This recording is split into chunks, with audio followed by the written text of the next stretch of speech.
Kunlardan bir kuni deydi, yolg'on haqiqatga qo'ng'iroq qildi endi. Latifa debdiki, havo zo'r debdi. Tabiatga chiqaymizmi? Endi u yolg'on aytib, telefon qilayotgan yolg'on u. Haqiqat sekin borib oynani ochib qarabdi. Ishonish bo'lmaydi uni gapiga. Qarasa rostdan havo yaxshi. Alloh Alloh, bu yolg'on nega unaqa to'g'risini aytayapti? Nima qilamiz? Tabiat qo'yiniga borib cho'milamiz.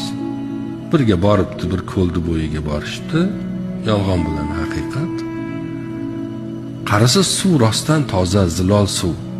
Yolg'on suvga kiribdi, juda ham yoqimli suv, iliq. Ke desa, endi yolg'on u, ishonmay yana qo'lini sopib ko'ribdi-da haqiqat. Qarasa rostdan iliq suv. Alloh Alloh. Echini suvga tashabdi. Maza qilib suzib qarasa, yolg'on haqiqatni kiyimlarini olib qochib ketgan ekan. O'shandan beri haqiqat yalang'och qolib ketgan ekan. Va aytishadiki, bu tabiiy bir latifada, ammo haqiqat bilan nimasi shu. O'shandan beri deyshadi, yolg'on haqiqatni kiyimlari bilan odamlarni ko'ziga ko'rinar ekan. Rost bo'lib, bizni chalg'itayotgan udir.